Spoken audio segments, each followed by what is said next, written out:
दर्शकों नमस्कार। क्षेत्रीय समाचार एकांश के इस विशेष कार्यक्रम में आप सभी का स्वागत है।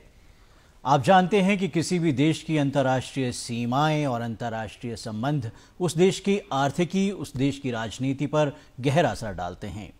इसीलिए आज के इस विशेष कार्यक्रम में हमने हमारे बीच जो एक्सपर्ट हमारे साथ हैं उनका परिचय मैं आपसे करा दूं, क्योंकि हमारे देश की अंतर्राष्ट्रीय सीमाएं कई देशों से मिलती है और हमारे देश के जो संबंध हैं उन पड़ोसी राज्यों से वो सभी जानते हैं कि सभी देशों के साथ हमारे संबंध अलग अलग हैं। अगर हम विशेष तौर पर चीन के साथ अपने संबंधों की बात करें तो ये संबंध कभी खटास भरे कभी मिठास भरे रहते हैं।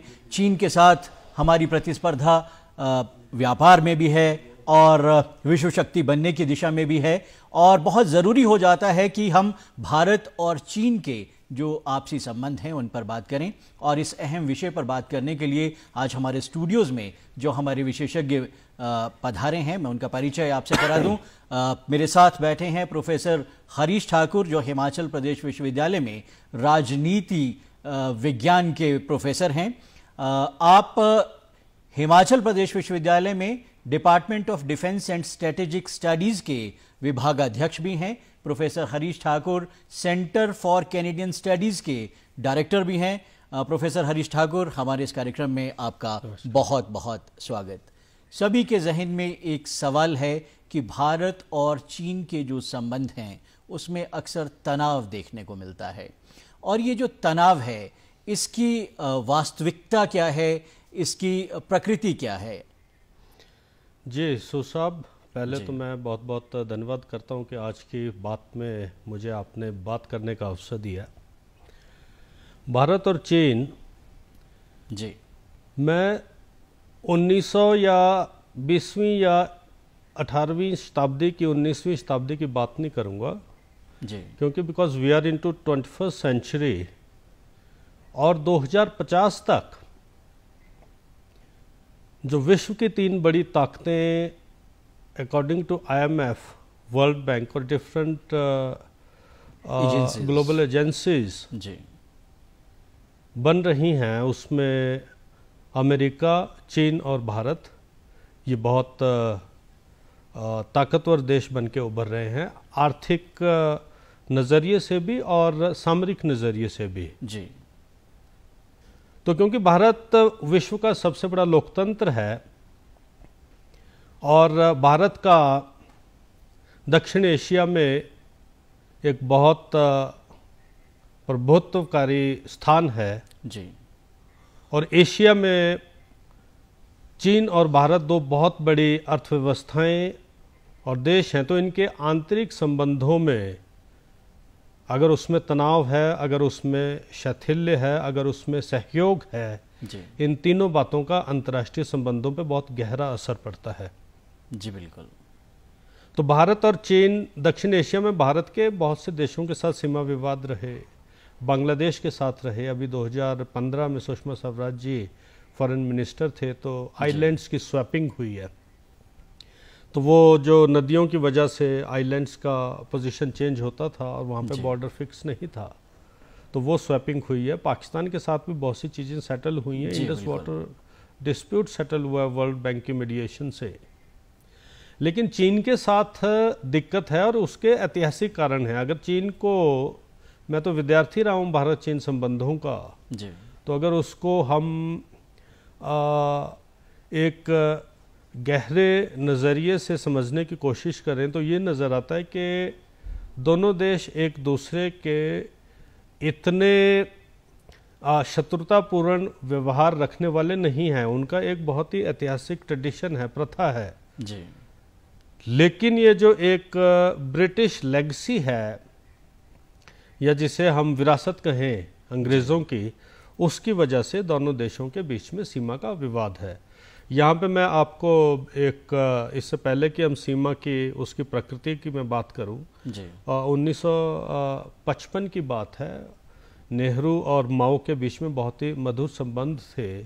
तो माओ से तुंग ने बड़े कॉर्डियल एक एटमॉस्फेयर में ही स्पोक के भाई in China this was the belief कि if you will do good things in life you will be born in India, कि अच्छे कर्मों का फल ये होगा कि आपका जन्म भारत में होगा। तो ये भारत की तस्वीर थी जो चीन के जहन में थी जी। लेकिन उसके बावजूद ऐतिहासिक कारण हैं, कुछ समसामयिक कारण हैं, कुछ अंतर्राष्ट्रीय परिवेश जो कि कोल्ड वॉर और शीत युद्ध का परिवेश रहा, जिसमें कि पावर रिवेलरी रही, उसमें देशों के प्रभुत्व की बात है, अंतर्राष्ट्रीय राजनीति में ये चीज़ें चलती हैं। कुछ उन चीज़ों की वजह से जो हितों के टकराव हुए वहाँ पे दोनों देशों के संबंध उनमें काफ़ी तनाव आया, काफ़ी तनाव आया। ब्रॉडली अगर मैं आपको अंडरलाइन करना चाहूँ कि भारत चीन के संबंधों को समझते वक्त लोग सब कुछ मैकमोहन लाइन तक ही बात ले जाते हैं जी। बिल्कुल, अक्सर हमने सुना है कि मैकमोहन लाइन को लांघ गए या मैकमोहन लाइन शायद विवाद का एक कारण है। लेकिन लोगों को ये मालूम नहीं है कि मैकमोहन लाइन सिर्फ ईस्टर्न सेक्टर, भारत और चीन सीमा जो है वो एक्चुअली 3 सेक्टर्स में बंटी है, वेस्टर्न सेक्टर, मिडल सेक्टर और ईस्टर्न सेक्टर। वेस्टर्न सेक्टर आपका लद्दाख सेक्टर है, मिडल सेक्टर में आपके हिमाचल प्रदेश, उत्तराखंड और सिक्किम आ जाते हैं, और ईस्टर्न सेक्टर में आपके अरुणाचल प्रदेश आता है। तो जो McMahon line that was drawn in 2014 और 1914 at Shimla conference refers to eastern sector only, और जो वेस्टर्न सेक्टर है ये आपका जो लद्दाख वाला इलाका है, इसमें जो है वो मैकमोहन लाइन का कोई लेना देना नहीं है। यहाँ पे तो LAC है which was proposed by Chou En Lai, Chinese prime minister premier in 1959, जो एक्चुअल कंट्रोल में है। और उस वक्त क्या हुआ कि क्योंकि उसमें चीन ने गलवान और उससे काफ़ी नीचे का इलाका अपने मानचित्र में दिखाया था, तो नेहरू ने उसको ऑब्जेक्ट किया और उसका नतीजा 1962 हुआ, और चीन वहीं तक आया जो उन्होंने अपना मैप 1959 में चाउ एन लाई ने दिखाया था। तो ये 3 ब्रॉडर सेक्टर्स हैं जिसमें कि भारत और चीन का मानचित्र बनता है। ऐतिहासिक पृष्ठभूमि का आपने इशारा किया और कुछ ऐतिहासिक पृष्ठभूमि का आपने जिक्र भी किया कि इसके अलावा भी भारत और चीन के संबंधों में तनाव की कोई और ऐतिहासिक पृष्ठभूमि है? तनाव की ऐतिहासिक पृष्ठभूमि को ढूंढना काफ़ी मुश्किल है जी। अगर हम प्रीवियस इंस्टांसेस ढूंढे इतिहास में, एक तो हमारे पास लिखित ऐसे डॉक्यूमेंट्स नहीं हैं। भारत और चीन बहुत ही दोनों सहयोगी और सहिष्णु नेबर्स रहे हैं, पड़ोसी रहे हैं जी। बिल्कुल। और कोई ऐसा इतिहास में हमें घटना नहीं मिलती जहाँ के दोनों के बीच में तनाव रहा हो जी। और हाँ, 640 के आसपास चीन का तिब्बत के साथ जो है interaction it begins, the state relations में इंटरेक्शन होता है। और ये आपको ताज्जुब की बात रहेगी कि 640 से लेकर के लगभग 1200 ईस्वी तक तिब्बत ने चीन पर राज किया है जी। उल्टे जो आज की स्थिति है उस पर मैं बाद में आऊँगा। तो 1640 के आसपास मिंग डायनेस्टी जी जो चीन में आई, मंचूरियंस थे, उन्होंने हान डायनेस्टी को हरा करके इस डायनेस्टी ने चीन में 1912 तक राज किया, जबकि चीन में क्रांति होती है और वो डायनेस्टी को रिमूव किया जाता है जी। तो इस ड्यूरेशन में तिब्बत और चीन के संबंधों में बहुत उथल पुथल रही और बीच में इस डायनेस्टी के समय में तिब्बत चीन के नियंत्रण में भी आया जी। भारत का चीन से संबंध, इस संबंध में, इस रिलेशन में जो ढूंढना है उसके कुछ एक मैं थ्रेड्स आपको बताऊंगा कि सिखों के एंग्लो सिख वॉर से पहले सिखों का भी बाल्टिस्तान और लद्दाख के ऊपर नियंत्रण रहा। उसके बाद जब एंग्लो सिख वॉर 1846 होती है, उस वॉर के पश्चात अंग्रेज़ों ने सिखों का एक जो जम्मू और डोगरा कमांडर था महाराजा रंजीत सिंह का, गुलाब सिंह, वो उस वक्त शांत रहा। He didn't support in fact Ranjit Singh. तो अंग्रेजों ने 75 लाख रुपए में सारा Jammu Kashmir, this is called the treaty of Amritsar, Gulab Singh को बेच दी। तो जो ये अभी का सिंकियांग, हुंजा और अक्साई चीन, जिसपे कि भारत और चीन के बीच में तनाव है, ये इलाका जम्मू और कश्मीर के पास था। और अंग्रेजों ने जिस वक्त ये जॉनसन लाइन ड्रॉ हुआ है, मैं आपको लाइंस के ड्रॉवल के बारे में जो डिफरेंट प्रपोजल्स हैं उसका जिक्र करूंगा। तो 1865 में अंग्रेज रशिया के साथ ग्रेट गेम में थे, क्योंकि इट वाज 1860-70s में great game between the Russia. अंग्रेज इंग्लैंड एक बहुत बड़ा साम्राज्यवादी शक्ति थी, तो they were feeling challenge from Russia. एक बहुत बड़ा यूएसआर, बहुत बड़ी पावर थी। तो उस संदर्भ में एक जॉनसन लाइन, एक ब्रिटिश ऑफिसर था सर्वे ऑफ इंडिया ऑफिस में, तो 1865 में ही प्रपोज्ड ए लाइन, जिसमें कि अक्साई चीन से नॉर्थ का, ये लाइन कुन माउंटेन रेंज है जो अक्साई चीन के नॉर्थ में है, उसके पैरेलल में खींची गई। तो उससे नॉर्थ का एरिया चीन को छोड़ दिया गया, साउथ का एरिया भारत के लिए उसमें मेंशन किया गया, ब्रिटिश इंडिया में मेंशन किया गया। लेकिन इसके लिए चीन का उतना समर्थन नहीं रहा। उसके बाद एक और लाइन प्रपोज होती है 1899 में, मैक्डोनाल्ड लाइन उसको बोलते हैं। उस लाइन में अक्साई चीन को छोड़ करके उसके साउथ में कराकोरम रेंज है, उस रेंज के पैरेलल में एक बाउंड्री ड्रॉ की जाती है। तो ये मैकॉटने ने ये लाइन डेवलप किया था, और बाद में मैक्डोनाल्ड एक ब्रिटिश ऑफिसर थे, उन्होंने ही presented this line to the king of China. तो उस पे there was no response from Chinese side, and Neville Maxwell हैं जिन्होंने कि भारत चीन संबंधों पे बहुत इलेबोरेटली लिखा है, स्वर्ण सिंह ने लिखा है।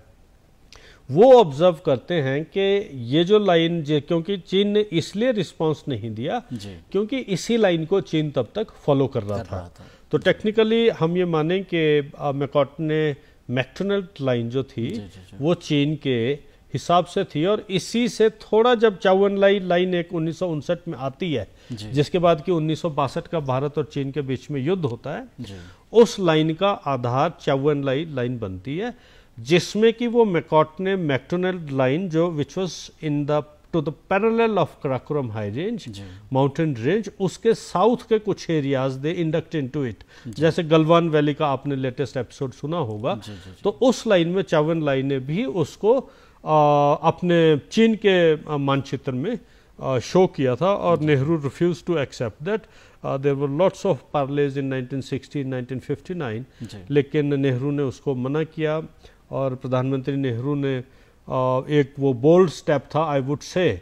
हालांकि भारत के इन चीज़ों पे कई बार हमने देखा कि मीडिया में इन चीज़ों में नेहरू जी का काफ़ी खंडन भी होता है, लेकिन he adopted the forward policy on the instances of, but having the proper understanding of the position of Indian Army and the border position, that forward policy was followed by Nehru government, that resulted in 1962। उसके बाद हमें सब पता है, बीच में वार हुआ। उसे हम सब इस ऐतिहासिक पृष्ठभूमि को ध्यान में रखते हुए अगर हम वर्तमान भारत चीन के संबंधों की बात करें, जिसमें अभी गलवान वैली का आपने जिक्र किया, और अभी थोड़ा समय पहले हमारे 20 जो नौजवान थे, जिसमें कर्नल भी शामिल थे, वो शहीद हुए।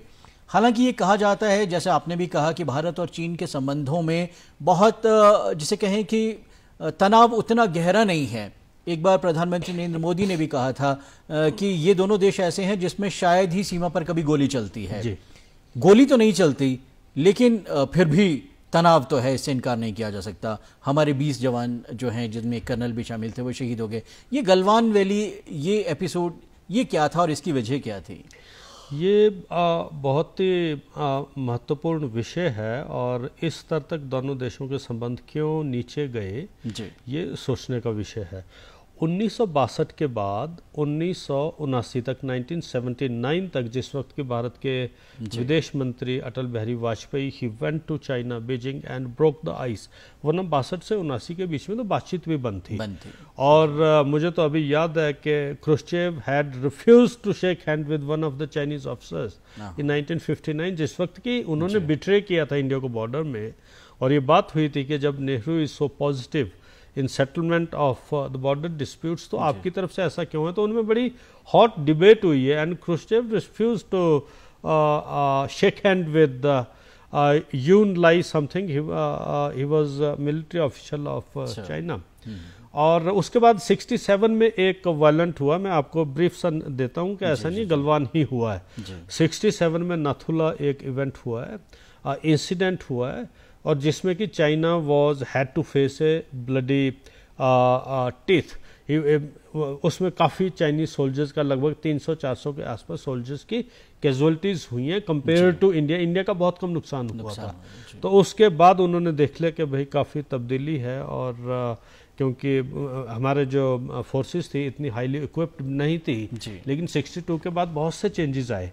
उसके बाद 1987 में स्मुंद्रोंग एक जगह है लद्दाख में, वहाँ पे फिर काफ़ी स्कफल्स होते हैं, गोलीबारी होती है, लेकिन बहुत ज़्यादा स्थिति डाउन नहीं जाती है।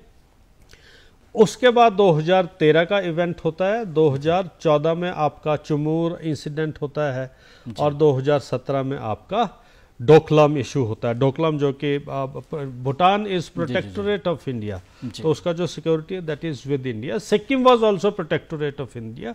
1975 में सिक्किम में प्लेबसाइट हुआ है, जिसके बाद सिक्किम ने भारत को ज्वाइन किया है। अदरवाइज 1975 तक Sikkim status was also like that of Bhutan. तो भूटान के ये जो डोकलाम था, वहाँ पे दे स्टार्टेड कंस्ट्रक्टिंग एक मुझे अभी पास का नाम नहीं याद आ रहा है, तो उस पास पे they started constructing a road.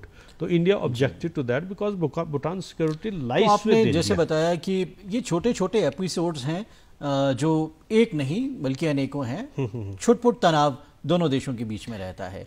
इस तनाव की वजह कहीं अगर हम वर्तमान परिदृश्य में देखें तो भारत का जो अंतर्राष्ट्रीय संबंध है वो बाकी देशों के साथ पिछले एक दशक में बहुत ज़्यादा जो है वो बेहतर हुए हैं, और भारत का जो एक प्रभुत्व है विश्व के मानचित्र पर वो बहुत ज़्यादा बड़ा है। तो कहीं ये एक वजह तो नहीं है चीन के जहन में जिसकी वजह से हमारे अंतर्राष्ट्रीय संबंध जो है अच्छे नहीं रहते हैं? सो सब ये कोई अभी की बात नहीं है, ये 1950 की भी बात थी कि एक कैनेडी समथिंग कैनेडी उनका एक वॉल्यूम है जिसमें कि the egos of Nehru and Mao he डिस्कसिस।